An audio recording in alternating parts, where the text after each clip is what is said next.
Dans cette vidéo, on va regarder comment appliquer les techniques de trading qu'on a appris pour trader les bons du trésor. On va les exécuter sur le S&P 500, donc qui est l'indice boursier qui représente les 500 plus grosses entreprises américaines. Donc c'est le ES. Donc vous avez dû remarquer que c'est un carnet qui est beaucoup plus volatile. Donc à ce moment-là, quand on va appliquer nos techniques sur le ES, on va devoir avoir une tolérance au risque un peu plus élevée. Ce qui veut dire que quand on place un ordre, par exemple sur les bons du trésor, vous m'avez vu qu'il y a toujours un stop qui va être automatiquement mis à 5 ticks.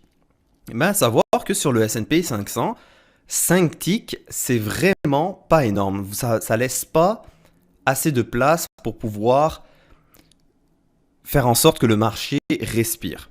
Donc on va devoir mettre les stops beaucoup plus larges, ce qui va faire en sorte qu'on va devoir réduire effectivement le nombre de contrats qu'on va utiliser pour trader sur le ES. Donc l'avantage du ES, c'est qu'il est beaucoup plus volatile. Donc on va être en mesure d'aller chercher beaucoup plus de ticks que sur les bons du trésor. Par exemple, les bons du trésor, s'il y a une accélération, un breakout, ça va être très rare d'avoir des grosses accélérations très rapides qui vont être plus que 5, 6, 8 ticks, à moins qu'il y ait une nouvelle économique, là c'est complètement différent. Alors que 5, 6 ticks sur le S&P 500, c'est quasiment rien. Donc on va devoir adapter nos techniques et surtout le S&P 500 se trade de façon beaucoup plus rapide. Donc on va déjà prendre de l'expérience sur les bons du trésor et une fois qu'on sera à l'aise à appliquer les techniques de trading sur les bons, on va pouvoir regarder le S&P 500. Donc on va regarder plusieurs vidéos sur lesquelles j'ai pris des trades dans le ES et vous allez voir que, à part le fait que c'est beaucoup plus rapide, les techniques sont exactement les mêmes. Par contre, avec le S&P 500, on va en général sortir d'un trade ou rentrer dans un trade avec des ordres marchés. Pourquoi? Parce que, étant donné qu'il est très volatile, si on attend par exemple pour sortir d'un trade avec un ordre limite, si on n'est pas sorti et que le marché se retourne contre nous, ça va être très facile de laisser 4, 5 voire plus de ticks dans le marché parce qu'on n'aura pas été pris, on n'aura pas été sorti sur notre ordre limite. Donc on est mieux à ce moment-là de perdre un tick en sortant de notre trade avec un ordre marché. Donc comment on trade le S&P 500? Alors de la même façon, les premières choses qu'on va regarder, ça va être ici au niveau du volume profile et au niveau du prix. Pour déjà se situer, ok, où est-ce qu'on est en train de trader en ce moment? Est-ce qu'on est sur les plus hauts, sur les plus bas? Est-ce qu'on se retrouve dans un marché où est-ce que le price action est bon? Est-ce qu'il est mauvais en ce moment? Est-ce que c'est un marché lent? Est-ce qu'on va casser le volume profile et que ça va donner une accélération? On va regarder exactement donc les mêmes choses que quand on trade sur les bons du trésor. Donc là en ce moment on voit qu'on trade sur les plus bas du marché. Donc on voit ici, quand c'est en noir, ça veut dire que ces prix-là n'ont pas été tradés. Et on voit que le marché, depuis quelques minutes, essaye de casser les plus bas, mais pour l'instant les vendeurs n'arrivent pas à trouver la force nécessaire pour casser les plus bas. Mais en contrepartie, on va voir que les acheteurs, eux, n'ont pas la force suffisante pour pouvoir ramener le marché dans son range. Donc c'est ce genre de configuration que moi je vais regarder pour pouvoir initier une position short. Donc l'avantage, on est en train de voir que là le marché descend et on commence à voir de l'absorption. Donc on voit que les acheteurs qui essayent de remonter ici, tous leurs contrats, tous leurs efforts sont complètement bloqués par les vendeurs sur ce niveau de prix. Donc ça, c'est une indication aussi que les vendeurs attendent pour pouvoir donner le coup de grâce, pour pouvoir péter les plus bas. Donc moi, c'est ce genre de configuration-là qui m'intéresse. C'est comme ça que j'ai lu le marché dans ce moment-là. Donc vous voyez, encore une fois, on fait un tick down et les acheteurs essayent de contrer l'attaque des vendeurs et vous voyez qu'ils sont complètement absorbés sur ce prix-là. Et les vendeurs, vous voyez, ils se mettent à attaquer encore les prix. Et on fait encore un tick. On vient de casser maintenant les plus bas. Donc quand je vois ce genre de configuration, je vais essayer de trouver le niveau qui va être assez intéressant pour pouvoir initier ma position short. Donc là, ce qu'il faut faire attention, c'est que vu que le ES est beaucoup plus volatile, si jamais les vendeurs n'arrivent pas à casser les plus bas, ça va se retourner violemment. Donc c'est pour ça que le S&P 500, il faut être beaucoup plus alerte. Il faut quand même avoir eu beaucoup plus d'expérience pour pouvoir trader ce genre de marché. Donc là, on commence, vous voyez, à avoir de l'absorption au niveau des contrats des vendeurs. Donc là, on arrivait à casser les niveaux plus bas. Regardez sur 250, sur 39, sur 156. Et là, on est rendu à 1600 et ça commence un petit peu à bloquer. Donc là, on se dit toujours, ok, est-ce que les acheteurs sont vraiment là pour défendre? Donc le S&P 500, il va se déclencher, ces mouvements vont se déclencher, si vous voulez, très rapidement sur ce qu'on appelle des points de pression. Ce qui veut dire que quand le marché va commencer à casser, ça va casser très très fort et surtout très vite.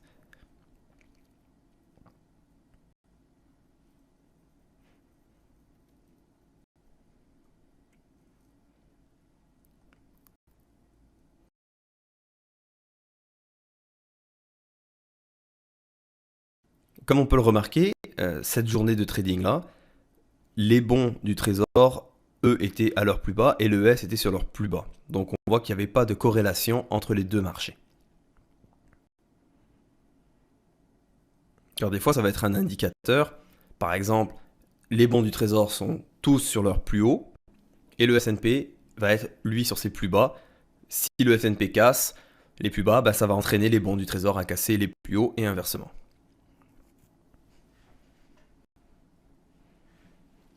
Donc regardez l'action qui se passe. On continue à descendre, mais il n'y a pas de backticking.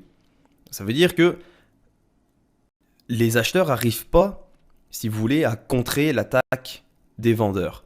Donc, quand on regarde les bons du trésor, les backticking, c'est vraiment sur un tick. Tandis que le S&P 500, ça peut être 2-3 ticks. Et là, à ce moment-là, ce sera réellement du backticking. Mais si c'est juste 1 ou 2 ticks, ce ne sera pas réellement du backticking. Donc voici déjà une grande différence entre le S&P et les bons du trésor. Donc là, je vois que on est sur les plus bas. Les acheteurs n'arrivent pas à contrer l'attaque. Et on voit que les vendeurs, doucement, cassent fur et à mesure les plus bas.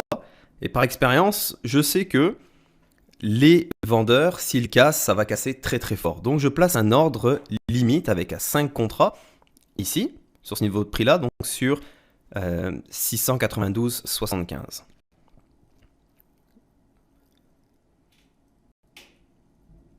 Et vous voyez, c'est déjà parti. Donc je place un ordre un tick plus bas.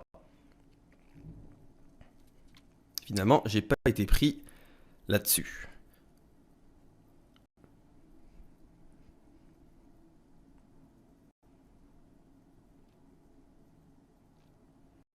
Donc pourquoi j'ai pas chassé le marché? C'est qu'à ce moment-là, si les vendeurs n'arrivent pas à casser tout de suite les plus bas, il va y avoir, si vous voulez, une petite remontée des acheteurs. Donc ce que je me dis, c'est que je vais essayer d'attendre, de voir si les acheteurs arrivent à faire remonter un petit peu le prix pour être en mesure de reprendre une position. Sinon, si le marché, je vois que le marché va dégringoler d'un coup, à ce moment-là, je prendrai un trade avec un ordre marché pour rentrer directement dedans. Donc là, je suis exécuté. On voit maintenant que mon stop est à 5 ticks. Donc j'ai également avancé mon take profit, parce que si ça casse, ça va facilement aller chercher plus de 10 ticks. Donc pour l'instant, tout est bon. Je suis à 2 ticks de profit. Je vois de l'absorption donc sur ce niveau-là, mais je ne vois pas les acheteurs qui essayent agressivement de contrer l'attaque des vendeurs et surtout qu'ils essayent de remonter dans le marché. Et là, on voit, c'est parti. Les vendeurs attaquent. On voit de l'absorption à ce niveau-là. Donc, c'est exactement ça qu'on veut. On veut qu'il y ait beaucoup plus de rouge et qu'à chaque fois que les acheteurs essayent de remonter, qu'il y ait ici de l'absorption. Donc, que les vendeurs absorbent tous les contrats des acheteurs qui essayent de faire remonter le marché. Donc, tant que vous avez ça, vous pouvez rester dans votre trade. Là où est-ce qu'on va commencer à s'inquiéter, ça va être s'il y a beaucoup moins de rouge et qu'à ce moment-là, chaque fois que les acheteurs attaquent les vendeurs, donc ils attaquent les asks, que ça remonte, à ce moment-là, ça voudra dire qu'on devra sortir de notre trade. Pourquoi? Parce que les vendeurs perdent de la puissance.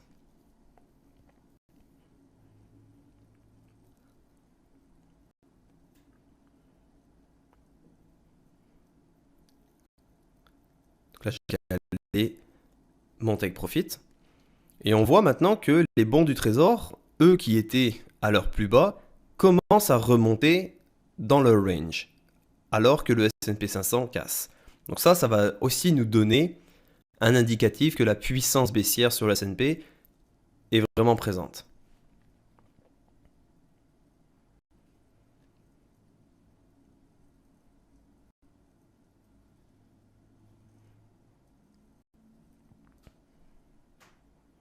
Donc là, vous voyez, il a commencé à avoir du backticking et on voit que les vendeurs sont plus assez puissants pour casser les plus bas. Et surtout, vous voyez, au niveau du volume profile, c'était fin ici et là, ça commence à être beaucoup plus gros. Donc, ça veut dire qu'il y a plus de batailles à ce moment-là qu'il y en avait ici. Donc, ça montre quand même un signe que il y a moins d'action du côté des vendeurs et que les acheteurs sont beaucoup plus présents sur ces niveaux de prix-là pour être en mesure de défendre les plus bas. Donc c'est pour ça que je suis sorti de mon trade à ce moment-là.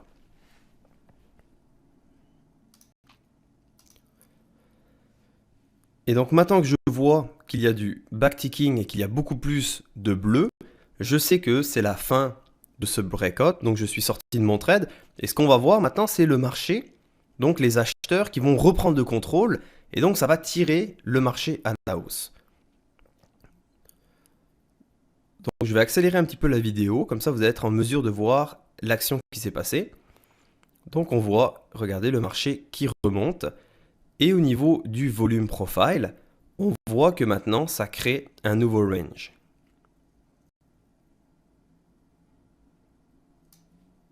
Donc voici comment se trade le S&P 500.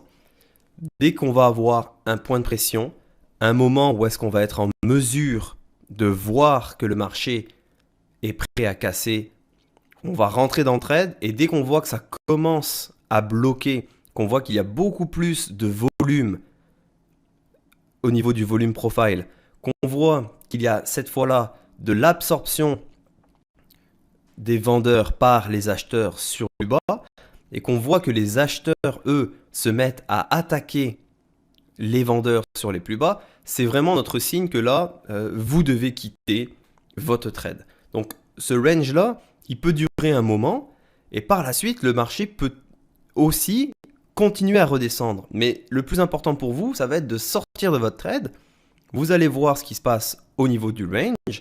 Et si le marché doit descendre plus bas, à ce moment-là, vous allez reprendre une autre position pour pouvoir casser, encore une fois, les plus bas. Mais n'attendez pas de perdre des ticks dans le range ici en se disant peut-être que ça va continuer à descendre.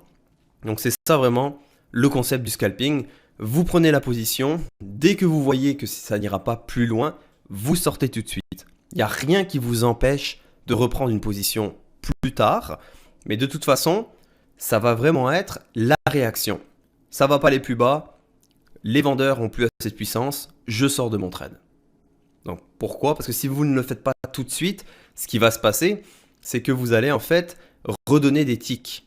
Donc si j'étais pas sorti dans cette zone-là et que j'avais attendu que le marché remonte pour me dire oui mais ça va continuer par casser et que finalement je serais sorti sur ces niveaux-là, j'aurais pu laisser facilement 3 ou 4 ticks dans le marché. Et 3 ou 4 ticks, c'est de l'argent.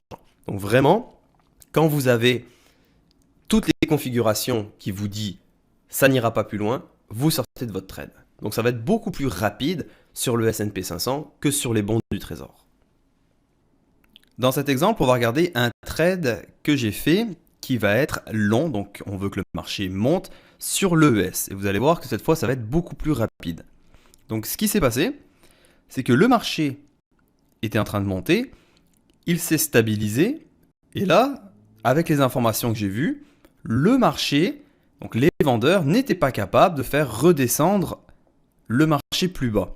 Et donc, en voyant que les acheteurs étaient sur le point d'attaquer encore plus agressivement les vendeurs pour faire casser le marché encore plus haut, je voyais également que tous les contrats des vendeurs étaient absorbés par les acheteurs. Donc j'ai décidé de prendre un trade ici à 6,96.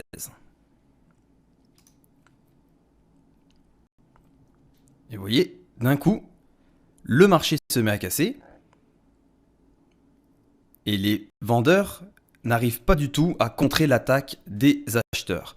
Et donc on voit ici sur les plus hauts, maintenant ça devient un peu plus difficile par exemple pour les acheteurs de continuer à casser les plus hauts parce que les vendeurs à ce moment-là défendent beaucoup plus massivement les plus hauts et on a du backticking.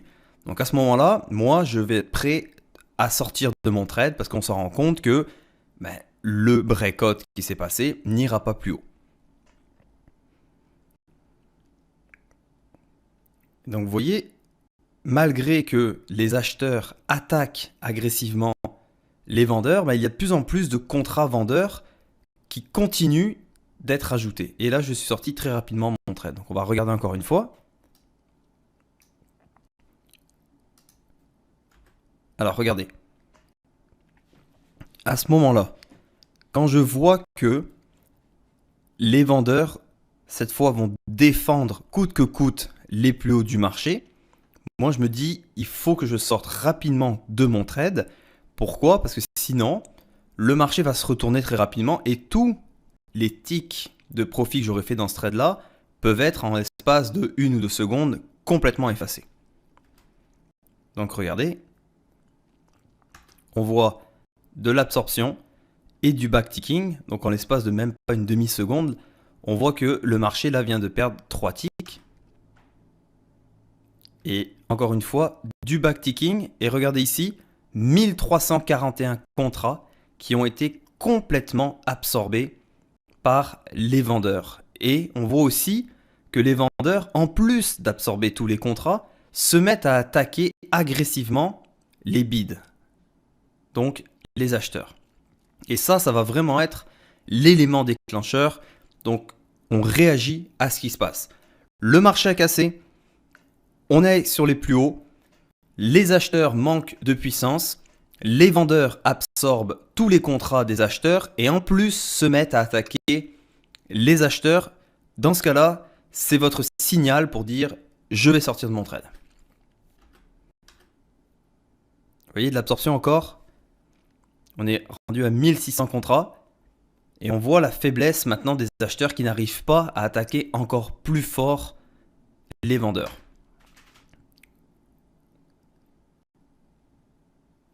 Et là, on a le backticking sur les plus hauts.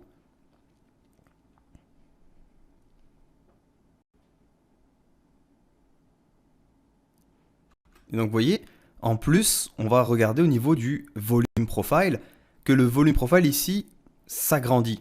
Donc, quand il s'épaissit de cette manière, on voit qu'il y a beaucoup plus de batailles sur ce niveau-là. Nous, ce qu'on veut, c'est que quand il y a un breakout, que le marché monte rapidement et justement, on veut que le volume profile reste petit, reste tout fin.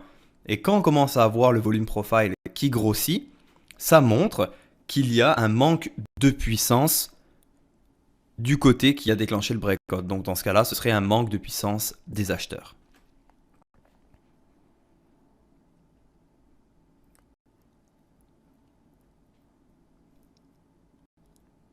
Et voyez comment le marché à ce moment-là se met à redescendre très rapidement. On a vu aussi que les bids ici disparaissaient très rapidement quand les vendeurs, attaquent les bids. Donc à ce moment-là, moi, ça me donne mon signal pour pouvoir placer mon ordre, pour pouvoir sortir.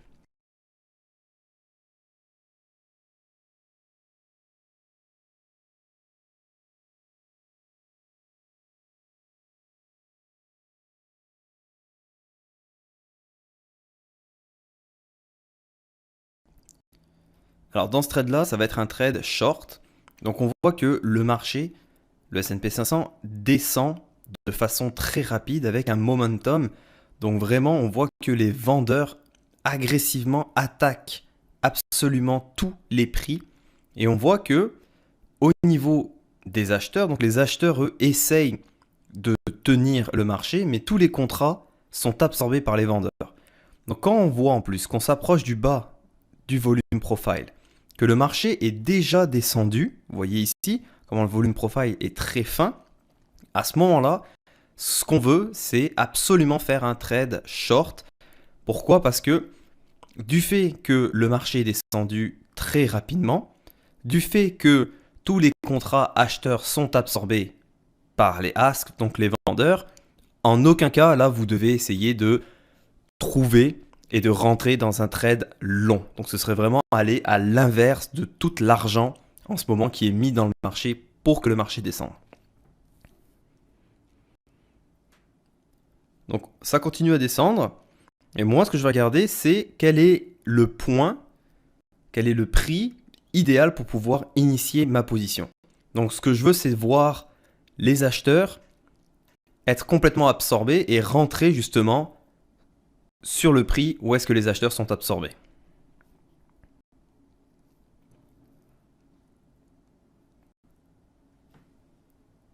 Et regardez comment ça chute rapidement.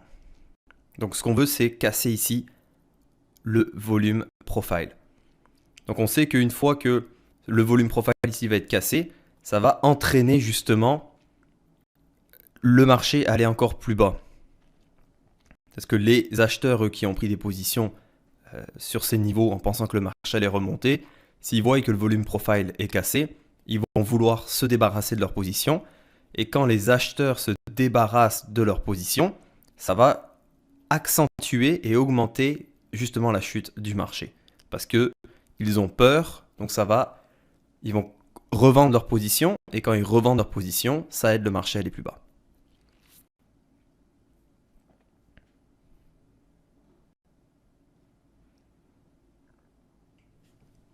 Donc vous voyez encore de l'absorption à ce niveau-là. Et les vendeurs qui continuent à attaquer tout le temps les acheteurs. Donc vous voyez, le marché, il monte un petit peu, il fait un petit peu de backticking. Et dès qu'il y a une faiblesse, hop, il va descendre de 4-5 ticks. Donc ça nous montre encore une fois la puissance des vendeurs et le désir des vendeurs à faire vraiment tomber le marché au plus bas.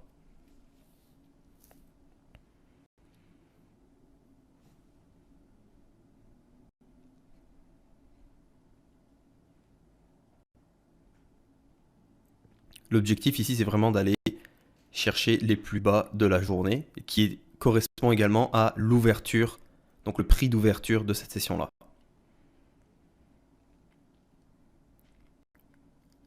Et là, je place mon ordre.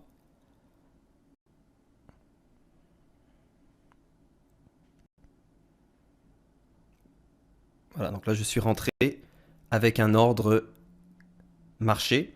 Et vous voyez que j'ai reculé mon stop tout de suite pour pouvoir justement laisser au marché la place de respirer. Et à ce moment-là, ça casse.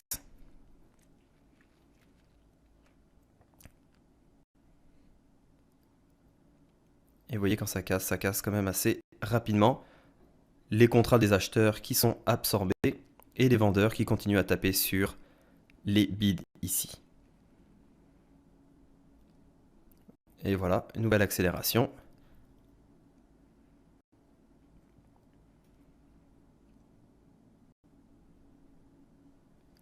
Et à ce moment-là, j'ai placé mon ordre, j'ai été pris tout de suite. Donc pourquoi?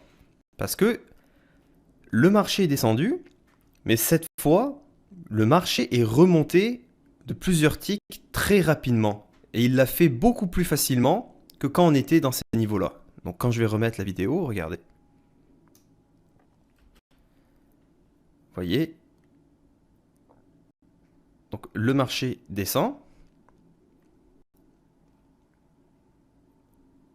Et regardez comment c'est facile pour lui après de revenir.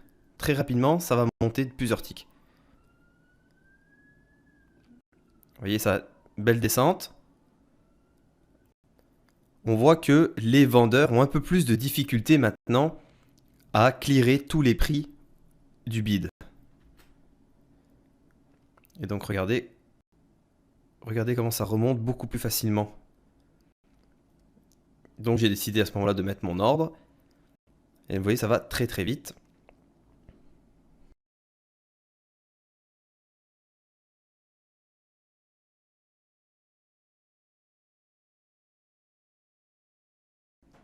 Donc j'aurais pu garder effectivement mon trade plus longtemps.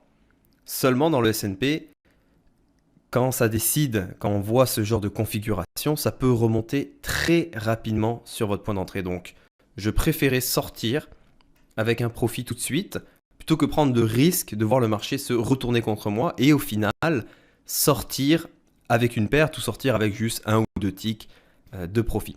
Car le marché du S&P 500, c'est un carnet qui est beaucoup plus volatile.